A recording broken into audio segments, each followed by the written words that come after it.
Asante sana mpenzi mtazamaji, unanitazama moja kwa moja nikiwa maeneo ya Thika Road mpenzi mtazamaji, na mahala nilipo ni katika barabara kuu ya Thika Road mpenzi mtazamaji, ambapo kuna ajali mbaya imefanyika katika maeneo haya ya Allsops mpenzi mtazamaji. Kwa hivyo ni ajali ambayo imehusisha magari zaidi ya 7 hivi.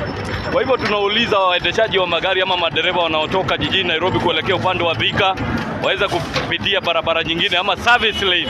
Unaweza kupita barabara hiyo ndio uposa ukaweza kuepuka msongamano wa magari ambao uko upande wa highway, na pia ikiwa unatoka pia upande wa Thika mpenzi mtazamaji, kuwe mwangalifu tena zaidi, kwa sababu upande huu wa Allsops kuna ajali mbaya ambayo inatendeka katika upande huu wa Allsops mpenzi mtazamaji. Tujaweza kubainisha ni watu wangapi ambao wameumia ama pengine maafa, lakini tutazidi kufuatilia habari hii tuweze kujua ni lipi ambalo limetokea. Kwa bali naweza kufahamisha kuna gari hili, kuna gari lingine ambalo liko pande ile, kuna magari mengine matatu ambayo yako pande ya chini mpenzi mtazamaji, ambao pia yameweza kuhusishwa na ajali hii mpenzi mtazamaji. Kwa hivyo kutoka kwangu Kimani Waga Serina Original, na kwenda kufuatilia kwa karibu kuweza kujua iwapo kuna majeraha, iwapo kuna jambo ambalo lolote limetokea katika maeneo haya ya Allsops mpenzi mtazamaji. Kwa hivyo langu tu ni kuwauliza madereva ama kufahamisha madereva wakuwe waangalifu sana, hasa tunapoingia weekendi